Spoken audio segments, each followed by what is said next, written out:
What do you do when your faith system no longer fits? Because sometimes you outgrow it. Sometimes you graduate, you ascend, you leave the old, itchy, worn-out way, and you begin to walk in the new. Sometimes you grow. Join the conversation with me, Tony Werfel, author, speaker, teaching pastor, as we help unwrap and rebuild a faith that no longer fits. We learn to walk into the new, messy journey called life.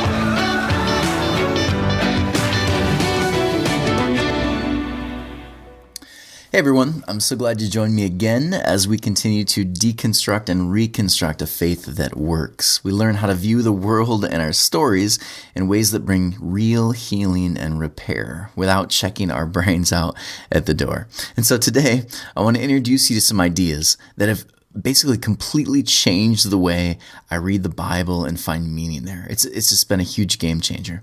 And so to recap, remember that the first 5 books of what we now call the Old Testament was what the Jewish people called the Torah. And they compiled that book while in captivity under the Babylonians in order to find their purpose and their identity. So this is not intended to be a history book, but a book of stories that help them understand their ethic and culture and identity. And so these stories were essentially mini versions of their present journeys. And these were not read as like literal historical accounts. Again, this was a compilation from a group of people evolving into a deeper awareness of themselves and their world. And this is what I mean. When you read of Adam or Abraham or Israel or Jacob or whatever, understand that these people reading this, they actually saw themselves in the story. And they understood that each main character was actually a symbol of their nation, of Israel. So as you read this, it begins to make a little more sense. And things begin to kind of fall into place, and you'll see some interesting themes or reoccurring ideas. So one of my favorite authors who I'd love to interview at some point on this podcast is Alexander Shea. And he wrote this book called The Hidden Power of the Gospels, which basically highlights these 4 different themes. And so really interesting read. Read the book, enjoy it. Talk to me about it. I think you'll really like it. So what Shea reveals is that as one reads, they'll begin to see the journey of Israel growing into this deeper awareness of life and basically this larger worldview. Here are the 4. Number 1 is they find themselves in captivity. Basically, they come to a place where they're in exile. They're under Egyptian, Babylonian, Roman rule. Under the Roman law, they are captives, they're slaves. Number 2 is then they begin to walk in freedom. They walk through the desert. And this is where we get the whole idea of the 40 years in the desert. Next is they begin to cross the Jordan River. So the promised land is in sight, but they first have to cross over the Jordan. And then the last one, number 4, is promised land. It's where everything comes together, where they begin to experience wholeness. And so you'll kind of see this teased out in the Abraham story. So Abraham enters Egypt because of a famine, and same thing goes with Joseph and the Israelites. And at the end of Genesis, they set up the Exodus. And Moses will go through this exact same journey. And so going back to Abraham, you'll see Sarah becomes Pharaoh's property. And then plagues are sent because of this. And then Pharaoh tells Abraham to leave Egypt. Then Abraham leaves Egypt, and he's got a ton of loot with him. So again, you can see a lot of the connections. If you've read through this book before, you'll see all the connections to Abraham and Moses. And all of them actually have very similar stories. And there's a reason for it, of course. So what you'll find is that each story in Genesis has the main character go through these steps. So why? I would argue because those are the steps Israel goes through. They actually go through these exact steps. And they're writing these stories with these steps in order to help guide them into a new direction. To learn, like, we're not going to repeat these same cycles. We're not going to keep doing the same thing. So let me ask you this. Are there cycles you find yourself repeating? You find that after the new job, after the new relationship, this new place, after a couple years, you go right back to some of the same dramas again. It like seems to follow you. I wonder if there's something you haven't learned yet about your journey.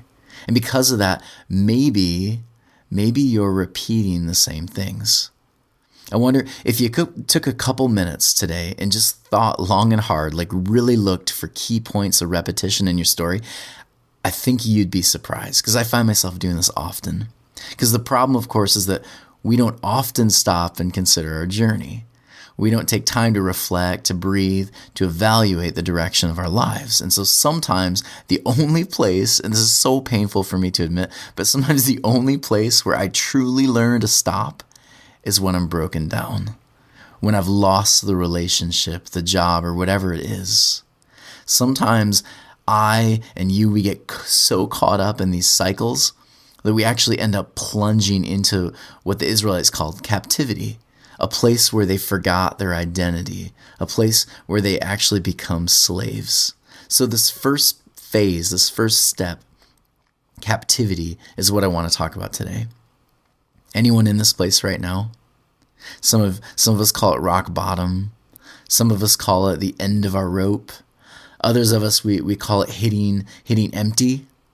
Anyone there? Because if this is you, I have some hopeful words. Because for the Israelite people, they learned that when they fell into captivity, into slavery, found themselves back in Babylon, it's in these rock bottom places that we actually are faced with some painful realities. We come to a place where we no longer lie to ourselves that we're fine, right? Because people who are fine, they aren't living this way, are they? A friend of mine, he went through a pretty bitter divorce. And after years of counseling, he recently said to me, it was there in the brokenness of that relationship. After everything just completely fell apart, he said it was there that he had space to finally come face to face with these painful realities that he'd been avoiding. He said that his ex, she'd written all these really painful jabs, and later he read it again. He actually pulled out the letter and he read it again. And he said he saw in between some of the painful jabs and these really offensive words, there was actually some truth. And that's so difficult to admit, isn't it? But he said there actually was some truth. And it wasn't easy, but he started to ask some really difficult questions.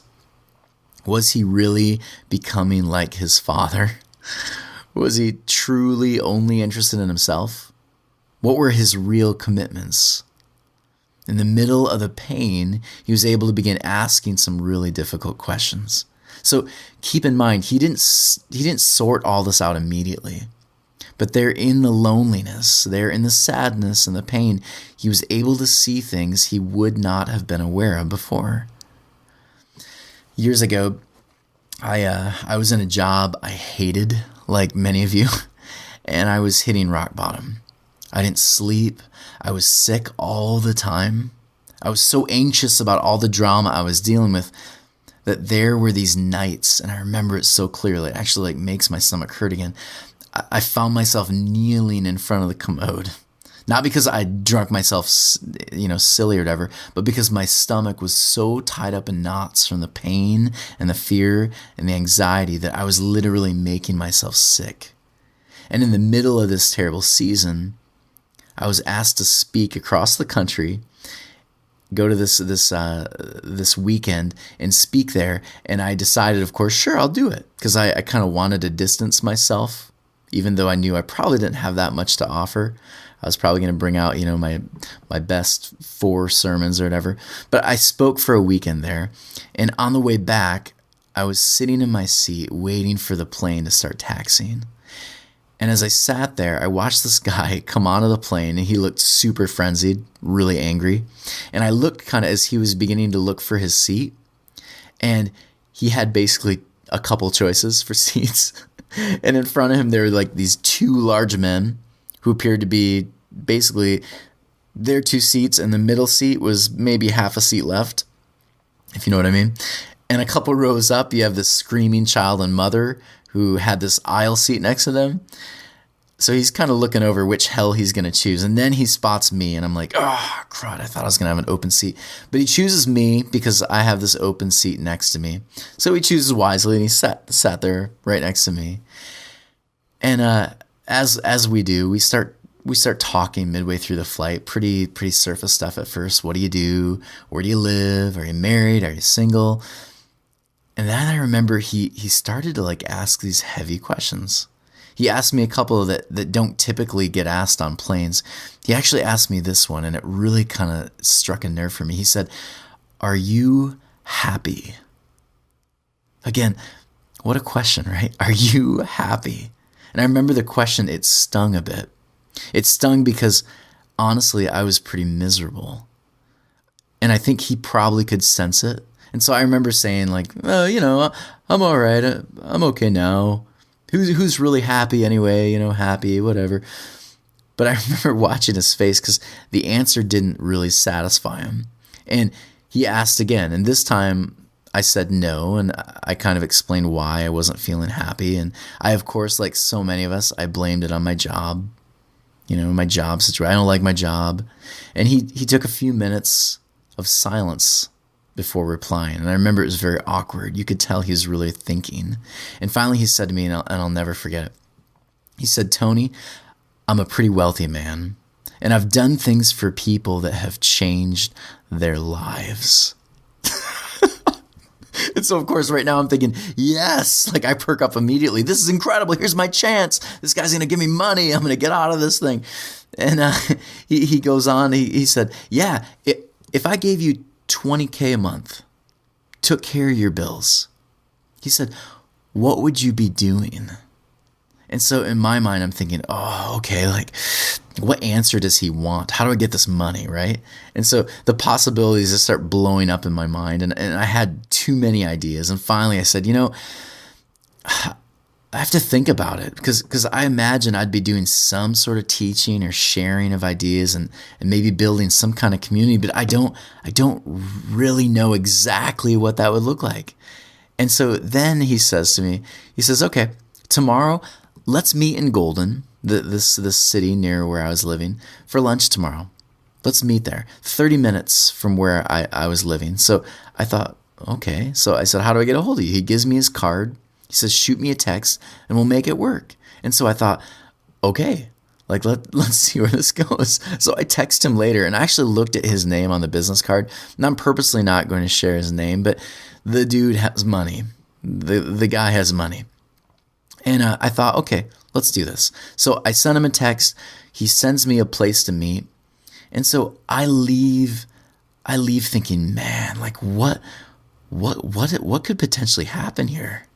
I mean, I'm ready to take whatever job there is at the moment. I'm desperate. I'll do whatever. I'll say whatever he wants me to say in order to get money. And again, I realize this is terrible, but it's the place I was in. And so I texted, and we planned to meet at the restaurant. And so I got there early, and the hostess, she looked at me, and that look that says, like, "What are you doing here?" Like, you don't belong, So they basically ignored me for the majority of the time as I sat there on that bench. And I, again, felt kind of sheepish until, and I loved this, until my new friend shows up.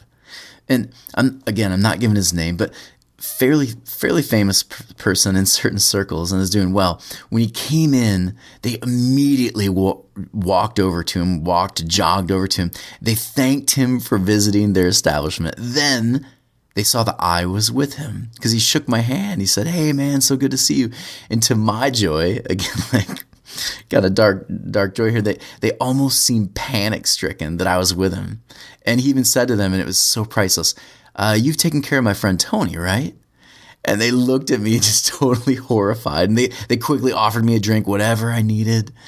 Then they asked where he wanted to sit. He said, "The patio." We walk out to the patio. It's full. So, of course, what happens when the patio's full? Well, they moved people out of the way.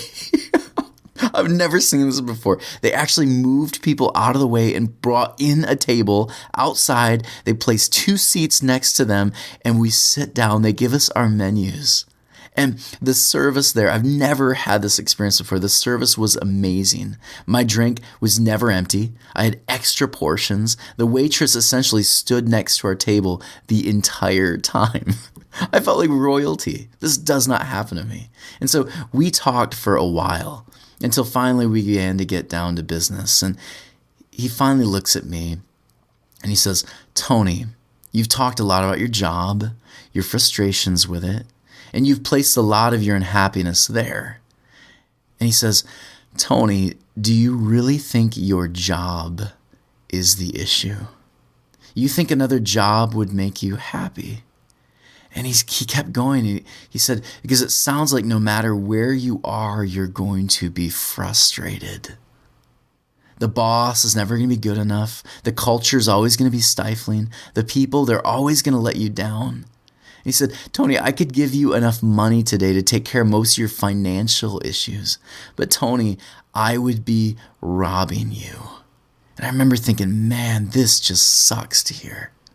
He said, maybe there's something more to your unhappiness than the money.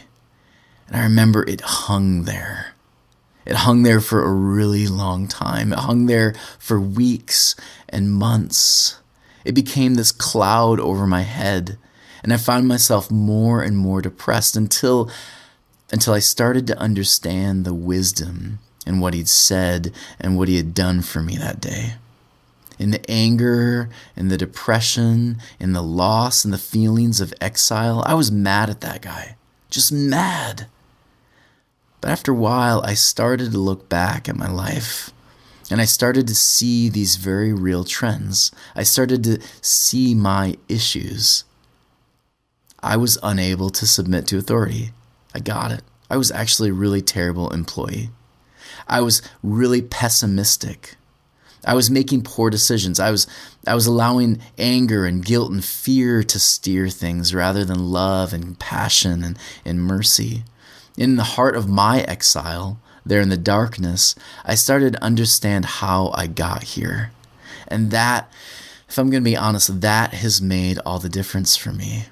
And this is what Israel does through the stories of Abraham, Isaac, Jacob, Joseph, Joshua, all of Genesis, and even Exodus, the story of Moses. They all find themselves in some sort of exile.